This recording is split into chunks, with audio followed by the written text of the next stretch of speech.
Up with you on ESPN starting right now. Delighted to be back. It's better than ever. Maria is back with us. Maria, roar, Greedy. Oh, wow. Roar. You see the Tigers? That's how we're starting. You see the Tigers? That's how we start the show. That's how we're starting the show. You see how we starting the show? Real life Tigers. For the second consecutive day, LSU was well represented in our studio, and last night they were represented right at the top of the latest college football playoff rankings. They're out last night, and as expected, LSU is the new number 1. Ohio State falls to 2 after a 59-point win. Clemson moves up to 3. Alabama falls down to 5. Not a huge surprise, while it's Georgia that slides into that number 1 spot. We take a look here again. It's LSU in completely unfamiliar territory. The Tigers occupying the top spot for the very first time. They're now the only SEC team not named Alabama to reach the top of the rankings. Ohio State destroyed Maryland last week, still fell to number 2. It's the first time the number 1 team fell from the top spot after a win since these rankings began. Minnesota, meanwhile, is a team to watch. They jumped 9 spots. That's the largest jump into the top 10 in the college football playoff era, and tied for the second largest week-to-week jump overall. And so, as I mentioned, I have phenomenal college football insight with me at this desk, but I will give you the honor of the first words. As you watched those last night, what were the first thoughts that came to your mind? I see the setup happening, Greeny. I see them. They throwing Alabama to alley-oop. They're going to put them right at 5. Oh, such and such lost. Georgia didn't play very well in the SEC championship. Let's put them at 4. Oh, who's number 1? LSU. I've seen this story before. In 2012, I was begging the world, make sure Oklahoma State gets in. Oklahoma State won their conference. Alabama doesn't deserve it. It was the game of the century. Let it sit there. Now we have the game of the decade, and now you're going to try to put Alabama and sneak them in there, and everybody's going to be like, because they deserve it, and they actually do, because you know why? Every time you put them in there, when people don't think they're supposed to be there, they stink and win it. I don't want to play them again. We did what we had to do. We went to Tuscaloosa and we won it. Let us live. Let us have our shine. Go Tigers. Maria, what do you think? You know what I love, Greeny? It's like we have all of this wealth of college football knowledge. We'll start with the LSU fan. How do you feel? My biggest takeaway was that for Alabama, they can't do anything to get into this playoff right now. They have to sit back and wait and see if someone loses. Yeah. That means they're rooting for Auburn. Sorry, Alabama fans. You're going to want Auburn to beat Georgia. Or you're making sure that Georgia doesn't win an SEC championship game, because I think they're boxed out at that point, because you can't keep LSU out. Yeah, Alabama needs some help, and you know, you hit on the good point. Auburn may help them more than they think. I think Auburn can actually beat Georgia this week. When you look at Georgia, last week they played Missouri. They lost 3 offensive linemen. I'm not sure if they're going to play. They haven't released their injury reports yet, but 3 offensive linemen went out, and you're talking about one of the best D-lines in all of college football with Marlon Davidson and Derek Brown. Man, these guys are hungry. Davidson has 5 sacks on the season, and Brown has 4, and they're great at pressuring the quarterback and getting to the backfield. The only saving grace for Georgia, Paul, just might be that they have a great defense themselves, and they're playing against a freshman quarterback in Bo Nix. Yeah, I think what it really means is if it ends and we're in debate, Nick Saban last time around came on game day. He called in SVP. This time he's going to elevate his game. He's going to go on Kimmel. He'll have nothing to do that weekend. The path is not that complicated, though, right? I understand what you're saying, Maria. They can't do anything about it. Yeah. But as they just sort of sit back and watch, wait. It's not that complicated. If Georgia gets knocked out, then it's going to be a question of the committee putting one of these other teams ahead of them. I think this is a time when we're going to find out, how does the committee really feel about conference championships? Absolutely. Are you going to be able to keep one-loss Big 12 or Pac-12 champions out of the conversation if Alabama doesn't win a title but is a one-loss team? Well, the problem is this is not the Supreme Court, so there's no precedent. People come in and off that committee. Right. I think what people are failing to think about, though, is the Pac-12. They're sitting out there. I had written them off. And now they're alive. And I'm not really sure why they're alive, but Utah and Oregon need each other. And it's worth remembering, August 31st, Oregon lost to guess who? Auburn. Yeah. And I think Last play of the game, yeah. the huge part about this as well is, and I think Greeny made it last week, they don't have rules. There is no precedent. They get to do what they want to do, and they can explain it away in any way that they want to. And so if they feel like Alabama is one of the top 4 teams and that gives them the best college football playoff, that's what they're going to do. And oh, by the way, from now on, if I'm an AD or I'm a coach, I'm like, schedule me somebody. You Put have to. somebody on my schedule Right. because right now the committee just told us that big wins or top marquee wins matter more than a bad loss. That's what I got out of it. Well, let's see if that's the way it winds up, because the other part of this is being unbeaten is a lot better than having one loss at this point. Very quickly, you made a point, and you've made it repeatedly, and I think it's worth mentioning as far as the Pac-12 is concerned and the makeup of the committee. Listen, this is not personal about Rob Mullins. He's the chairman of the committee. I wouldn't want to be chairman of that committee and have to be dragged in front of the cameras every week and say nothing. But what happens if it's Oregon and Alabama, say, for that final spot? And Rob Mullins, he said last night on the show, well, I step out of the room. But he's still the chairman. He has great influence. And I think there is going to be a hue and cry that we have never seen before here, because this is not a transparent committee. They never tell us who they voted for. They never really tell us anything. To be clear, he is the athletic director at Oregon. Yeah, We're not aware. That's important. I'd like to finish this conversation with one team that is not getting mentioned nearly enough in all of this, and you guys will be there this weekend. Yeah. The most important metric in all of this on this great sheet that I love is the strength of record, okay? Just how good is your record? Right now, please put the top 4 teams. Okay, we don't have the graphic made yet. I'm told we'll have it in a second. But it should come as no surprise. And the strength of record, LSU is number 1 in the country right now. Right. Ohio State is number 2. At number 3 in the country right now is Baylor. Yes. Wow. Baylor has the 3rd best strength of record. Who are they playing this weekend, guys? Oklahoma. So that's going up. That's getting even better. You cannot leave Baylor out of this conversation. Somehow the committee has them 13. But that shows you, Greeny, that it's not about this paper. To you, this is the most important paper in America. But to them, it's about what they say with inside those 4 walls and what they see with their eyes. And they don't respect Baylor. Baylor coming into the year wasn't one of the blue bloods. It wasn't one of these teams near the top, and that's why they sit and at the 13. same with Minnesota. If you look at Minnesota, they get a win over a number 4, the 4th best team in the nation, and they don't move into the top 10. I don't even know how they conclude this strength of schedules, though. How do you get strength of record? Like a Baylor, you look at their record, and we look at their schedule. It's not like a strong schedule they've played. I can't explain it necessarily, but I can tell you, no one I can. can read no it. one can, right. And right now, according to the metrics, Baylor deserves to be rated a lot higher than they are. And if they beat Oklahoma this weekend, they will definitely be a part of this conversation. Obviously, there's a lot to get to here, and we will continue to. But right now, how about them Cowboys? Let's go to the NFL. The Dallas Cowboys coming off a tough loss to the Vikings on Sunday night. And as always seems to be the case after a Dallas loss, questions again popping up about the job security of their coach, Jason Garrett. Jerry Jones, not right now, ready to overreact. I don't know that I have too many weeks regarding the Cowboys that I'm not disturbed. Usually the one that gets the most blame and gets the most credit for the loss, if you will, to be clever with my own structure, is the coach. Then you probably got the offensive coordinator, and I'm not trying to be trite, and then you've got the quarterback. And those guys usually are the ones that get it on the head the most. That's my new favorite quote. That has replaced Lamar Jackson saying, "What move?"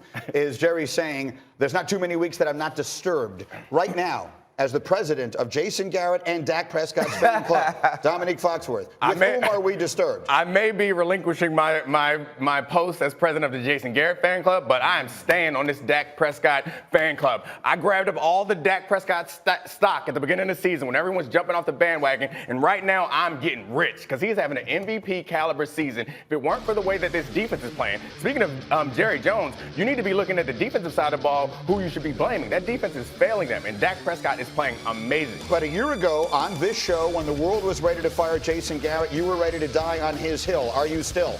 He's dying. I am slowly dying on that hill. He makes a lot of suspect decisions. I think you could explain away the decisions, the in-game decisions this week by saying, well, it's just a couple of yards. Your big running back and your big offensive line should be able to get that. But the problem is there's a series of really bad decisions. It's hard to still defend him. But the reason why I think he works is not because he's a great coach. It's because Jerry Jones is a big big personality, and he has been the only person, the you only know, coach to fit into that situation. I feel like we can't always focus on just Jason Garrett when it goes to coaching. A lot of what head coaches do is delegate. And at the beginning of the season, when this team played very well offensively through the first 3 games, it was Kellen Moore, Kellen Moore, Kellen Moore. And when we came into the year, it was Chris Richard is going to be a guy that's going to get all these head coaching interviews at the end of this season.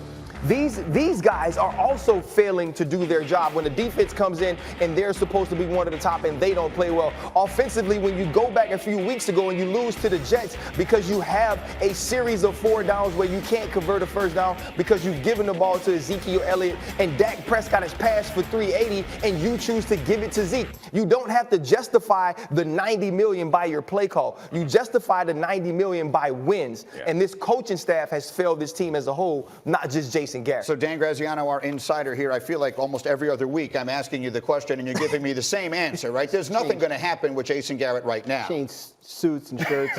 Yeah, otherwise it would just look like we're rerunning stuff. No, he gets the season. Everything I've been told from the Cowboys all year, absolutely no chance of an in-season coaching change. Obviously, they'll evaluate this at the end of the year. If they fall apart and miss the playoffs, it's very difficult to imagine Jason Garrett returning as the Cowboys head coach. If they make a playoff run and give Jerry Jones reason to keep him, again, this is the priority. Jerry Jones would like to succeed with Jason Garrett as the head coach. That's his top choice. Of course, if they don't succeed, the Eagles pass and they fall apart, miss the playoffs, I think all bets are probably off. But they're a good team. They're not a bad team. They are outgaining their opponents by more than 100 yards. There are only 2 other teams that can say they're doing that. That's the Patriots and the 49ers. The problem is they're not coming up with the wins at the end of the game, and that always falls on the head coach. Well, which means to me, I sort of feel like you're making the opposite argument of what you think you're making or what it sounds like you're making, which is to say they're less than the sum of their parts, right? Yeah. They have better players than their record. They play better than they wind up winning and losing, and that does come down to coaching. No, I think in part it comes down to coaching, in part it comes down to bad breaks, some of those things, but over the course of a long career, which Jason Garrett has, too many times it's come up bad for him. And I think at the end of the day, whether it's your fault or not, sometimes the buck stops with you when you're the head coach. And I understand what you're saying about the coordinators. They deserve blame too, but the head coach is the head coach. No, absolutely. I believe that he's failing from a coaching staff. Right. They're failing this team. When you come in with this type of talent, and Jerry Jones says there's not many times he doesn't feel a certain way, he has to understand that I have the roster, I don't have the output. All right, so that's where we begin our NFL conversation, but there's a lot going on. Maria, pick it up from there. Yeah, Dan Graziano, don't go anywhere. We got some updates we got to get to. Steelers running back James Conner has missed the last 2 games with a shoulder injury. Conner sustained the injury in the final moments of Pittsburgh's Week 8 win over Miami. The Steelers visit the Browns tomorrow night on Thursday Night Football. Let's get some updates now from our own Dan Graziano, and let's start right there with James Conner and what you have on him. Full participant in practice yesterday, which is a good sign. The expectation is that he does play tomorrow night against the Browns. Might have to add some protection for that shoulder, might not be able to carry the same kind of workload as he had pre-injury, but they're expecting to have him on the field for this game. Okay, let's move on to Tyler Lockett and what you have there. You know, spent the night Monday night in the hospital because there was such severe swelling in that shin area where he got hurt on Monday night. I am told he's okay. The Seahawks are on bye this week. As of this point, their expectation is it's not the kind of thing that will keep him out of action when they return in Week 12. Okay, good to hear that it's just a precautionary move to the hospital. Let's talk about George Kittle now.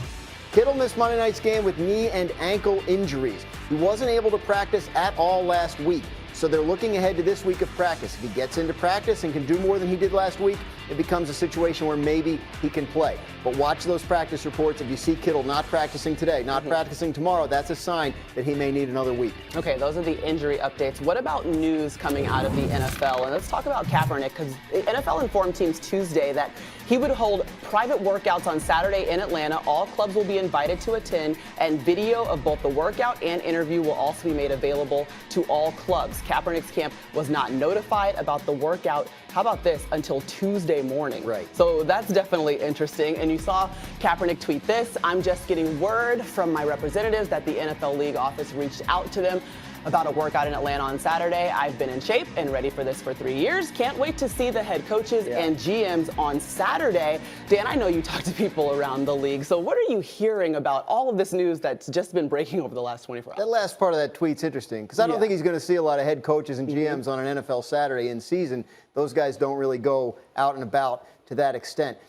it's a weird situation. Right. But the league has come up with this idea of we're going to have a workout for him on Saturday at the Atlanta Falcons team facility. We're going to have coaches there that are former NFL coaches that'll put him through the workout. Jeff Foster, who is an administrator who helps run the scouting combine, is going to set the whole thing up, conduct an on-camera interview. They're supposedly going to consult with Kaepernick and his reps. What questions do you want to ask and answer in this interview? Do you want to talk about what kind of salary you're looking for, what kind of role you're looking for, et cetera, et cetera?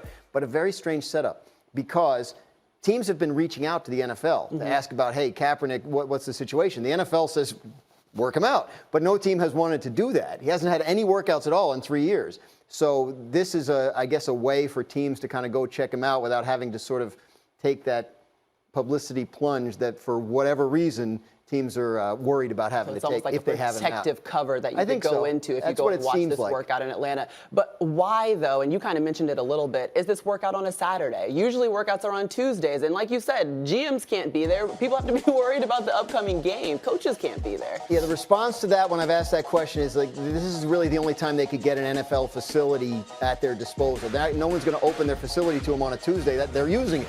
So Saturday, the Falcons will have taken off for their trip to Carolina. This thing will be open and available. Again, it's very murky. I mean, we're less than 24 hours since Kaepernick found out about it. Right. So we're still getting more information, and there's justified skepticism around this whole situation because of how it's gone the last 3 years.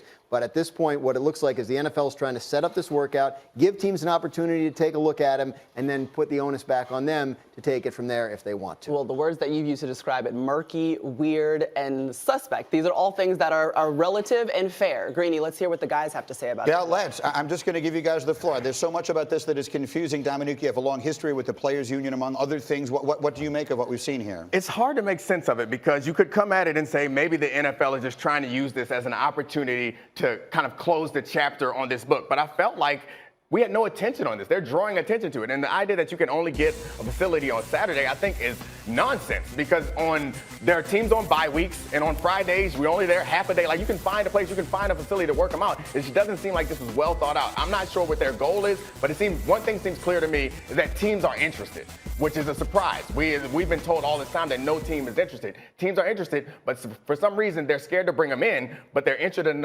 enough that they might sign them.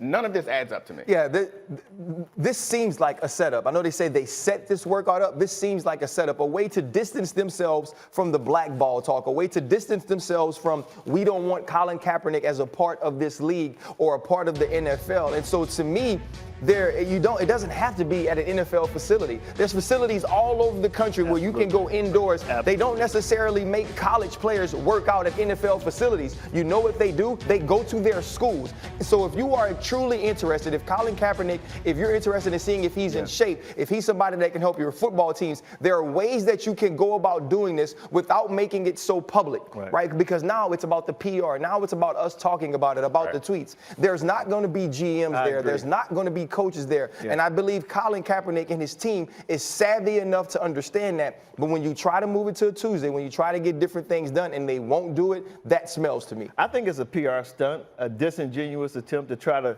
hey, we gave the guy an opportunity to get to the NFL. Whoever wanted to come. It's like a theater. It's like a movie.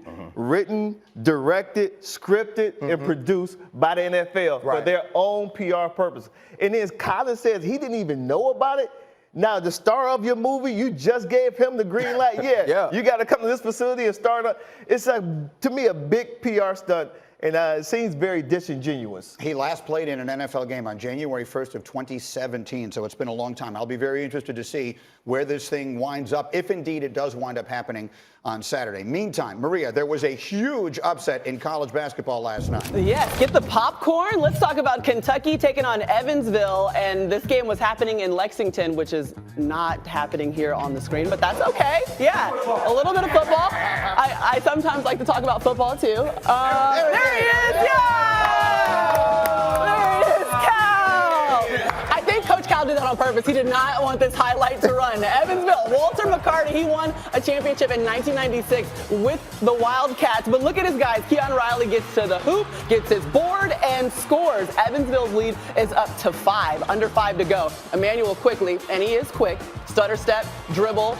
The finish is good. The Wildcats now down 3. With 10 seconds left in the same game, Tyrese Maxey, the screen, and the lay-in. That makes it a 1-point game. Kentucky calls a timeout. Sam Cunliffe, he played at Arizona State. He played at Kansas. They elect not to foul. Maxey for 3, and that is short. So that means Evansville, they get the win. They had won 52 consecutive games against unranked opponents. Evansville had a 4% chance of winning, and look at that. Happy congratulations The to Evansville. celebration is on. Speaking of celebrations, Coach O is coming up live with us in this hour. Don't miss him, 8:45 Eastern Time, talking with RC and me about what comes next. And then Lamar Jackson seems to be setting a record every time he touches the ball. How do you stop him? RC's got an answer. All that more on the way. It's Get Up on ESPN.